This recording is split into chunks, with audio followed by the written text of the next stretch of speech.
রসপঞ্চের দুর্ঘটনার পেছনে উঠে আসছে স্ট্রিট রোমিওদের স্টান্টবাজি। স্থানীয় বাসিন্দারা বলছেন, মেয়েদের স্কুল ছুটির পর ব্যস্ত রাস্তার দখল নিত স্ট্রিট রোমিওরা। আগে থেকে পুলিশ ব্যবস্থা নিলে এতগুলো মানুষের মৃত্যু ঠেকানো যেত, বলছেন বাসিন্দারা।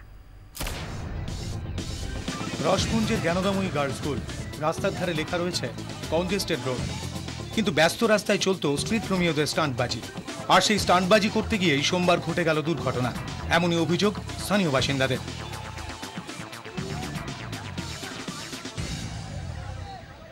পেট্রোল পাম্প থেকে জাস্ট বেরিয়ে গাড়ি একদম রীতিমতো খুব বাজে চালিয়ে আমাদের স্কুল থেকে যে বাচ্চাগুলো এসেছিল ওদের ডাইরেক্ট মেরেছে, মারতে সঙ্গে সঙ্গে বাচ্চাগুলো স্পট হয়ে গেছে। যে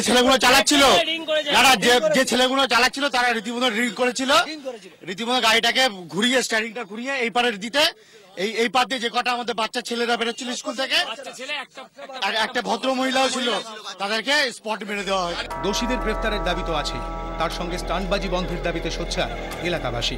হলো পথ অবরোধ, আক্রান্ত হলো পুলিশ।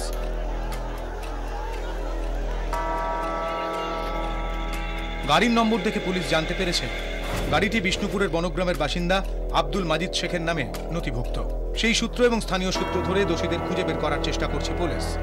পুলিশ সূত্রে খবর, এ ঘটনায় খুনের মামলা রুজু করা হবে। গার্লস স্কুলের সামনে এতদিন কেন ঢিলেঢালা ছিল পুলিশের নিরাপত্তা?